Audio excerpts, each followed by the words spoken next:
तो कहानी शुरू होती है मथुरा के एक अंधेरे तहखाने से। सोचिए, हवा में एक भविष्यवाणी का बोझ। और ये कहानी है एक जालिम राजा और उसकी अपनी बहन की, जिनकी किस्मत पहले ही तय हो चुकी है। यही यही है इस पूरी कहानी का सार। अंधेरे और रोशनी के बीच की वो टक्कर जो होकर ही रहनी थी। एक तरफ है कंस का जुल्म और दूसरी तरफ उम्मीद की एक छोटी सी टिमटिमाती हुई लौ, जिसका इशारा एक आकाशवाणी ने पहले ही कर दिया था।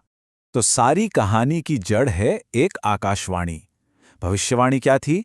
यही कि देवकी का 8वां बेटा और कोई नहीं बल्कि उसका अपना भांजा ही उसके भाई जालिम राजा कंस की मौत का कारण बनेगा। तो देखिए, एक तरफ थी ये भविष्यवाणी और दूसरी तरफ कंस का घमंड और उसकी बेरहमी। उसने क्या किया? अपनी ही बहन और जीजा को जेल में डाल दिया, कसम खा ली कि वो उनके हर बच्चे को मार डालेगा। मतलब वो सीधा सीधा किस्मत को चुनौती दे रहा था, ये जाने बिना कि वो तो खुद ही किस्मत के जाल में उलझता जा रहा है।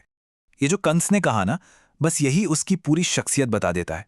सोचिए, जब वो देवकी के पहले बेटे को मारता है तो वो उसे एक बच्चे की तरह, अपने भांजे की तरह देखता ही नहीं, उसके लिए वो बस एक खतरा था। हर पैदा होने वाला बच्चा उसकी मौत का एक कदम और करीब आने जैसा था। और ये जो लाइन है ना, ये कंस की क्रूरता की असलियत बताती है। तहखाने की दीवार पर खून का हर धब्बा असल में उसके अपने ही विनाश का निशान था। वो जितना बच्चों को मार रहा था, उतनी ही तेजी से अपनी मौत को दावत दे रहा था। उसे लग रहा था वो बच रहा है, पर सच तो ये था कि वो और भी गहरे दलदल में धंसता जा रहा था। इसके बाद तो बस एक ना खत्म होने वाली मायूसी का दौर शुरू हो जाता है। हर बच्चे के जन्म के साथ कंस का डर और उसकी हैवानियत दोनों बढ़ते जाते थे, और उधर देवकी और वासुदेव का दुख, वो तो बस गहरा और गहरा होता जा रहा था।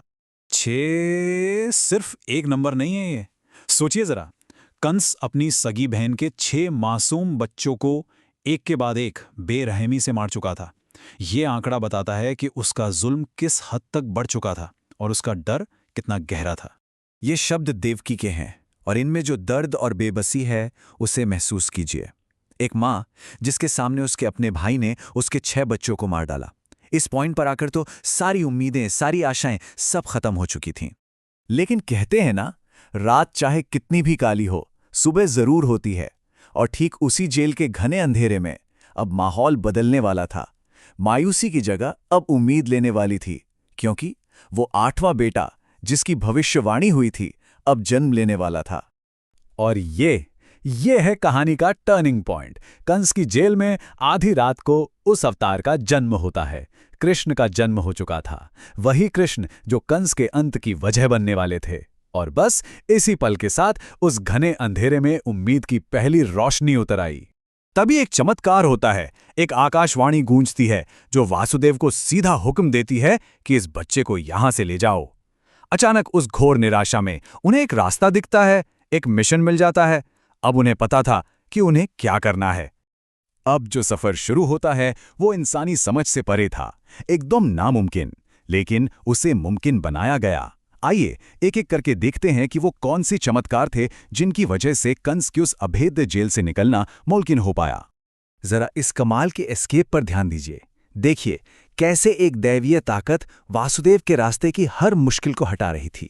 उनकी बेड़ियां अपने आप टूट गईं, जेल के भारी भरकम लोहे के दरवाजे खुद ही खुल गए, पहरेदार सबके सब गहरी नींद में सो गए, और उफनती हुई यमुना नदी, उसने भी वासुदेव के लिए रास्ता बना दिया।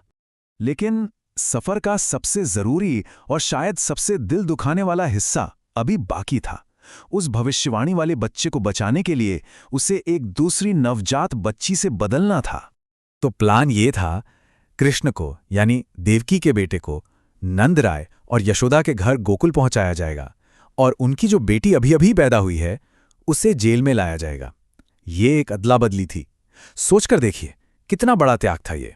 और ये फैसला बहुत बड़ा था।